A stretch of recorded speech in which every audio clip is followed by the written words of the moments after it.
Hey guys, Alex from 7th Hour Films back again with Jujutsu Kaisen. Last time around we had Small Fry and Reverse Retribution, where basically Yuji and Kento, that was his name, wasn't it? I have it written down. Kento, yes. Kento Nanami. They were investigating the whole incident at the movie theater, and it led them to curses, but they weren't exactly curses. They were humans that were turned into curse-ish, yes. And that was an interesting thing. Yuji has gotten better with his cursed energy, and we also got what was the kid's name? Yoshino? I think that was it. I think that's what's written down here. Yoshino, meeting what was his name? I don't have his name on here. Oh, it's Mahito, wasn't it? And yeah, they're talking about curses and stuff. So yeah. Where did we leave off at the end? I don't remember. I don't remember if there was anything specific at the end, like something with... I feel like there was something with Gojo, but maybe not. I don't know. But anyway, so yeah, it was good. It was an interesting episode, and I'm curious to see where we're going this time. So, like always, the reaction is down in the description and the pinned comment for your viewing pleasure. So let's go ahead and jump right into this episode of Jujutsu Kaisen. Here we go.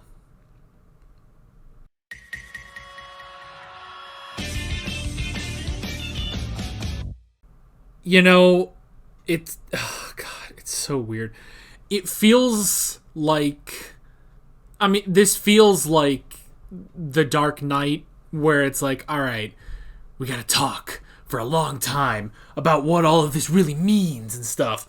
And that's not really... It's not really bad in The Dark Knight or anything. It's not really bad here or anything, but it's just like, all this, like, we gotta talk about what this means. What, you know, all this philosophical stuff. And then they basically fight like the Guardians of the Galaxy. Like, they're morons. Like, this is gonna fall on deaf ears, you know? Because with all the, like...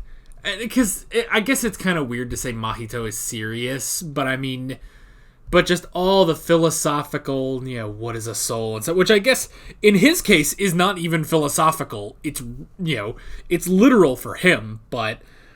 Especially with Yoshino, which I'm still assuming that was his name. I don't remember, but with him, like, all this stuff of the, you know, the indifference and revenge and you know, what is love? You know, basically it's like all that stuff, and it's like, oh, and, you know, these teachers, they didn't grow up and go into the real world, so that's why school sucks and the bullies. And then just here comes this goofball flying in with a weird frog thing, you know? It's like, this doesn't... I feel like that's the show's way of being like, okay, it's okay. Like, yes, you can think about this, and it's not like we want you to disregard it, but, like, don't worry about the finer details of it. Just watch the story, you know? Because, I mean, here's the thing. I've said that about another Mappa anime before. It was Chainsaw Man. But, see, the thing is, with Chainsaw Man, and it's the same kind of thing here, where Chainsaw Man, yes, there were, you know, serious things, you know, a lot of serious moments, but they were generally revolved around Aki, you know? Like, they were generally revolved around him. Whenever it was Denji, you could just sort of watch Denji being a goof. And I feel like it's the exact same thing here, except the closest thing to Aki is Nanami, but at the same time, I don't know. Like Gojo is not that. Like, Gojo is a goof, you know? But they're all goofs. Every single one of them is a goof in some way, you know? Like, I guess Fushiguro is not really a goof, but he is just always in goof proximity, so... even to an extent, I would say Sukuna is also kind of a goof, just because, like, just because he generally has to deal with Yuji, But, nah. Because, I mean, there was a lot. There was a lot in this episode where it's just like, we're going to talk about these philosophical ideas, and it's like, that's great. But then at the end, it just sort of, like, reminds you, like, no, it's okay. You don't have to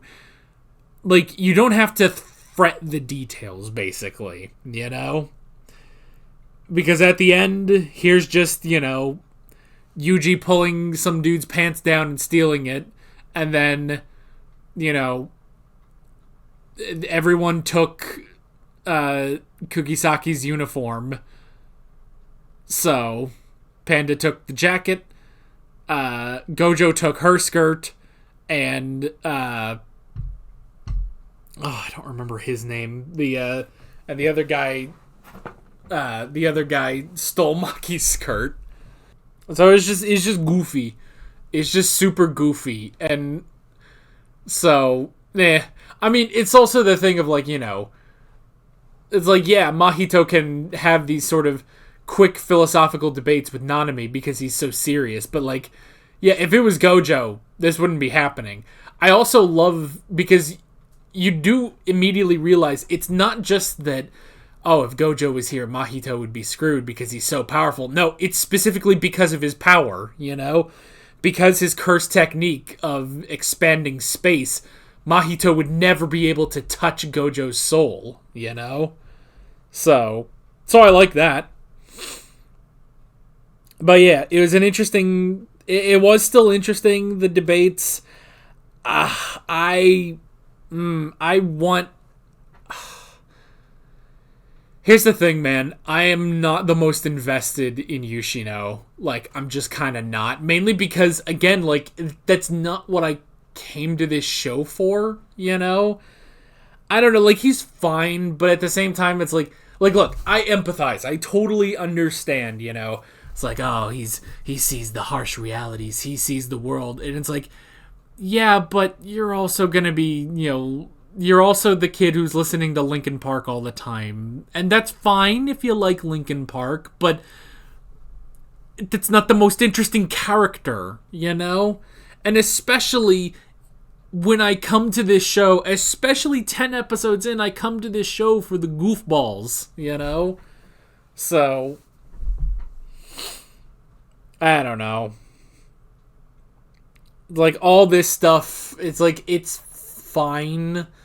It's fine. I'm just not too invested in that kind of character, I don't know. But now he's with Yuji, so maybe it'll be interesting. I don't know. I just came here for a good time, honestly, Like, look, I'll watch serious stuff in, like, Vinland Saga, but even then, Vinland Saga has some fun stuff, Like, the episode I just watched, episode 7, was just an episode where they just go and plunder a French town, a French fort, basically. That was fun, Sure, there's a lot of serious stuff in Vinland Saga, but sometimes you just want to watch pirates being pirates, Sometimes I just want to watch Yuji, I just want to watch these I especially want to watch Fushiguro and Kugisaki, Like, I'm ready for Yuji to get back to them and let's do this whole exchange event thing. Like, that's gonna happen, right? Like, they keep bringing it up, it keeps not happening, And I'm ready for that to happen because I want to get the band back together, Like, Yuji's great, and he does work well with Gojo and with Nanami, but I'm ready for him to get back to... Mainly just because I really like Fushiguro and Kugisaki, So I want the three of them to be reunited, I don't want Fushiguro and Kugisaki to just sort of be cast aside for stronger characters, I'm really hoping that doesn't happen, Mainly, and you know what? Mainly because I've seen that same thing happen in, like, My Hero Academia, where it's like, boy, in the early days, there was a lot of Ida and there was a lot of Uraraka. And then once they started putting focus on Todoroki and Bakugo, everyone else went to the wayside, you know? Like, literally every other character in My Hero became useless after they started putting more emphasis on Todoroki and Bakugo. And I don't want that to happen here. I want Fushiguro and Kugisaki to remain relevant, you know? And I don't know. So I guess it's just sort of compounding things of like, I want to get them back, and also I'm not particularly interested in Yoshino. I hope they make him more interesting. Again, hey, he's with Yuji. That's got to be something. I don't know. And again, it's not like I'm entirely, you know, it's not like I don't entirely get where he's coming from. Like, no, I get it. I just, now let's do something with that. I guess that's kind of it, you know? I guess that's kind of it, is like, after 2 episodes where it's like, okay, now let's do something with this character, you know? But it looks like we're gonna get that, so I can shut my giant yap, basically. But still, good stuff. The whole thing, you know, the debate on the heart and the soul and stuff, and, you know, which came first, the soul or the body. That was interesting. I do like Mahito's power of, you know, he molds he basically changes the soul, which then changes the body, you know? That's a very interesting thing, so that's really interesting. I like that. It's an interesting thing, and I still like Nanami. You know, it's like, it's 6 o'clock now, so I'm gonna have to work overtime. Like, that's just really interesting. I just like him, you know. But yeah, I don't know. Let's do something now, you know. Like, I've had two episodes of introduction for Yoshino. Let's do something now. So I'll shut my yap, and next episode I'm sure they'll do something, and we'll sit here and clap and be happy. So, yeah, I don't know where this is going. With all of that being said, I'm Alex from 7th Hour Films, and I will see you guys next time. Take care. Alright guys, thanks for watching this video. There's a bunch of links on screen if you want to go click around any of those. There's a playlist with all of my Jujutsu Kaisen reactions, as well as another video you can go click on if you want. There's also a subscribe button and a Patreon button on screen, as well as other links in the description if you want to go check out any of those. See you guys later.